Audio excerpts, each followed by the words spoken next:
एक तो भारतीय जनता पार्टी ने धनबाद लोकसभा से एक उम्मीदवार खड़ा कर दिया है और मैंने पता किया तो मुझे पता चला कि इनके ऊपर 49 मुकदमे संगीन आपराधिक धाराओं में दायर हैं।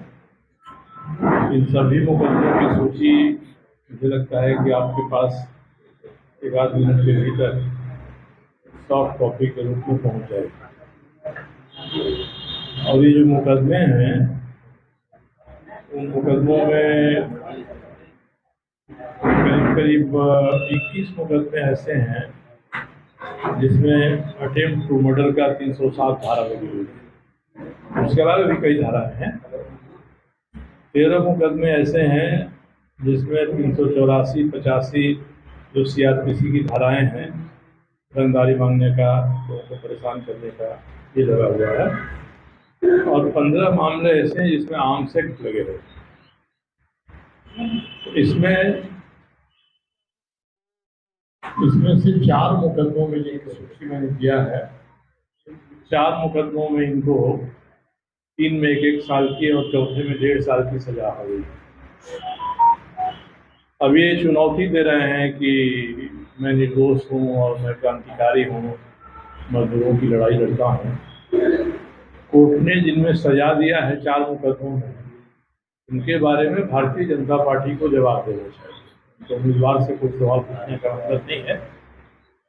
और मेरी चुनौती है कि भाजपा के जो नेता हैं, संगठन महामंत्री हैं, उनके अध्यक्ष हैं, ये इसका जवाब दे दें। तो ये इनके मुकदमों का है और हाफ सेंचुरी हो गया। 50वां मुकदमा इनके खिलाफ कल कृष्णा अग्रवाल ने, इनको प्रिंस खान ने और इन्होंने धमकाया था, उसने किया हुआ। तो ये मुकदमों की सूची है, आप देख लेंगे, इसमें क्लियर है। अब इसके बाद जो मुकदमों में सजा हुई है उनको कुल मिला के 4.5 साल की सजा हुई। और मैंने आपको जो दस्तावेज दिया है हैंड आउट, उसमें सुप्रीम कोर्ट का एक जजमेंट शामिल है।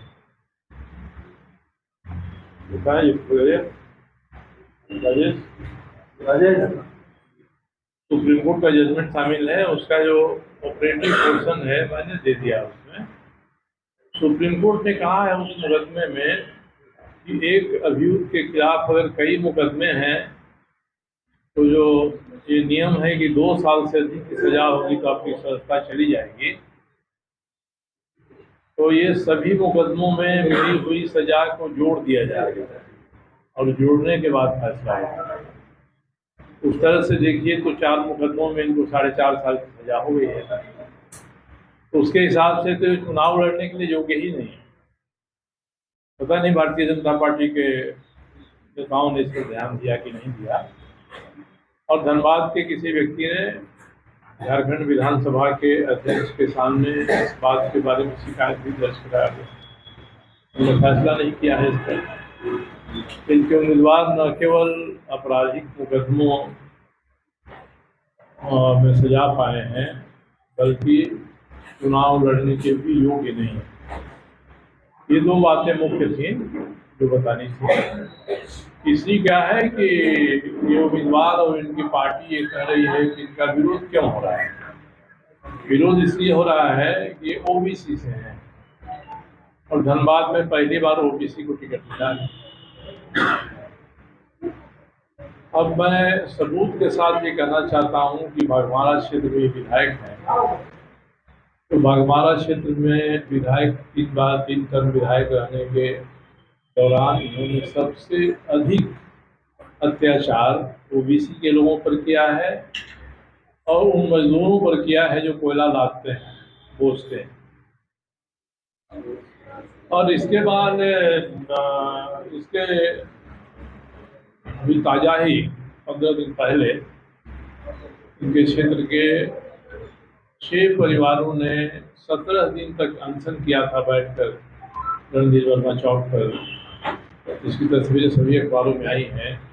क्योंकि उनके घरों का पानी बिजली इन्होंने कटवा दिया था। ये चाहते थे कि एक जमीन उनके उपयोग के लिए अपनी जमीन दे नहीं दी। 2 साल पहले से एक अशोक महतो हैं, जो वही महतो हैं जो ये महतो हैं। इन्होंने एक मंदिर बनाया है, उस मंदिर के सामने उसकी जमीन है। वो चाहते थे कि हम दुकान खोलेंगे फूल वूल का और पूजा पदार्थों का, हमारी जीविका चलेगी। दबाव दिया कि नहीं तुम ये मत करो, ये हमको और दो जमीन।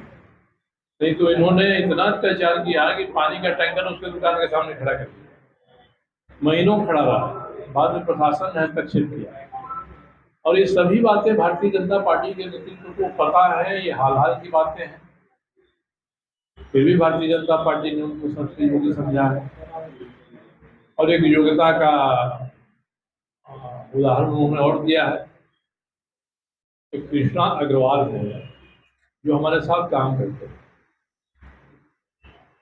उन्होंने भारतीय जनता पार्टी के प्रदेश अध्यक्ष श्रीमान बाबूलाल जी मरांडी को एक चिट्ठी लिखा कि आपने जो उम्मीदवार दिया है हमारे क्षेत्र के लिए वो उम्मीदवार योग्य नहीं है, कई आरोप हैं उनके। चिट्ठी भेजे जाने के 4 घंटे के भीतर इन्होंने फोन पर उनके साथ जो भी कहा वो सभी ऑडियो वायरल हुआ है, आप सभी के पास है। जैसे शब्दों का उपयोग किया, प्रिंस खान का भी जिक्र उसमें आया। अब उसके बाद प्रिंस खान ने कल एक और ऑडियो जारी किया। ऑडियो में आवाज़ तो प्रिंस खान की है, आवाज़ तो उसकी है मगर स्क्रिप्ट उसकी नहीं है। स्क्रिप्ट किसने लिख कर दिया है प्रिंस खान को, जांच इसकी होनी चाहिए। क्योंकि कृष्णा अग्रवाल से जिस भाषा में बात किया भाजपा के उम्मीदवार ने और जिस भाषा में बात कर रहे हैं प्रिंस खान, उन दोनों में बड़ी कॉमन है और दोनों के स्क्रिप्ट में भी साम्यता है। तो इसकी जांच होनी चाहिए, सारे मामलों की जांच होनी चाहिए। और जो उम्मीदवार योग्य ही नहीं है चुनाव लड़ने के लिए, उसको भाजपा ने दिया है कि जब आज भाजपा के लोगों को देना पड़ेगा। इतनी ही बात आप लोगों के बीच में मुझे कहनी थी। अखबारों की कतरने देखेंगे तो 100 से अधिक कतरने हम लोगों के पास हैं जो इनकी योग्यता का बखान करती है। और ये क्या करते रहते हैं अपने क्षेत्र पर, का बखान करती है। PCCL के 5 एरिया इनके क्षेत्र में, नंबर 1 से नंबर 5। जो कोई भी वहाँ अगर 1 टन पर 1200 रुपये की रंगदारी नहीं देगा तो BCCL का DO बनने के बाद भी वो कोयला वहाँ से उठा नहीं सकेगा। 2018 में वहाँ जो हार्डवुड का भट्ठा चलाने वाले हैं उन्होंने आंदोलन किया था, हम लोगों की सरकार थी, मुख्यमंत्री तक आए थे, कुछ हुआ नहीं। वहाँ के मजदूरों का सवाल उठा, विधानसभा के में ध्यानाकर्षण आया, ध्यानाकर्षण समिति ने धनबाद के SP DC को भी बुलाया और श्रम विभाग के सेक्रेटरी को भी बुलाया। उसमें बातें हुई कि मजदूरों को रंगदारी देनी पड़ती है, तो पूरा वेतन नहीं मिलता है। उसके बाद उपायुक्त की एक कमेटी ने 2018 में अपनी रिपोर्ट दिया। उसका मर्म संक्षेप में इतना ही है। उस रिपोर्ट में कहा कि जो भी मजदूर वहाँ कोयला लादते हैं सबका अकाउंट खोल दीजिए बैंक में या उन लोगों की कोऑपरेटिव बना दीजिए, सीधे पैसा जो जाना है वह उनके अकाउंट में जाए। निर्णय हुआ, आदेश निकला। आदेश 2018-19 से आज तक लागू नहीं हुआ। तो उसी तरह से 1 से 5 में रंगदारी चल रही है। प्रतिवेदन आप देखेंगे, उसको तो मैंने दिया नहीं है, पूरा उसका लिस्ट दिया है, मेरे पास से मैं भेज दूँगा सबको। तो जो जिनकी इतनी योग्यता है, इस योग्यता के आधार पर भाजपा ने उनको संसद में जाने के लिए चुना है और चुना है। वहाँ विरोध हो रहा है तो विरोध का जवाब दुबई में बैठकर प्रिंस खान दे रहे हैं। प्रिंस खान का मुझसे नाराज होना स्वाभाविक है, क्योंकि जब प्रिंस खान का उत्पाद धनबाद में साल पहले इतना अधिक बढ़ गया कि हर व्यवसायी के पास उनका व्हाट्सएप कॉल या फेस टाइम कॉल आता था और रंगदारी मांगते थे, और जो नहीं देता था उस पर गोली चल जाती। ऐसे गोली चलने वालों के घर भी मैं गया था।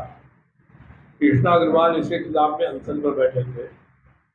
भारतीय जनता पार्टी का कोई एक नेता, सांसद, विधायक, पदाधिकारी उनके यहाँ गया नहीं। मैं 2 दिन के बाद गया, मुख्य सचिव से बात कराया और तय हुआ कि ये सरकार केंद्र की सरकार को लिखेगी कि आप प्रिंस खान जो दुबई भाग गया है टूरिस्ट वीसा लेकर यहाँ से, उसका प्रत्यावर्तन कराइए। और मैंने वो कागज आपको दे दिया है, मेरे ध्यानाकर्षण का जवाब जो सरकार ने दिया है, वह कागज मैंने आपको सॉफ्ट कॉपी में भेज दिया है, जिसमें यहाँ की सरकार ने, झारखंड की सरकार ने भारत की सरकार के गृह मंत्रालय को लिखा है कि कहा है कि इसको वापस बुलाइए, इसका पासपोर्ट कैंसिल कराइए। 6 महीना हो गया। भारत सरकार ने क्या कार्रवाई किया है, जरा भाजपा के नेताओं को गृह मंत्री से पूछना चाहिए। और नहीं किया है तो क्या प्रिंस खान का उपयोग इस लोकसभा चुनाव में करने की इच्छा है भाजपा के स्थानीय नेताओं के यहाँ पर, इसलिए प्रिंस खान बढ़ चढ़ कर बोल रहे हैं।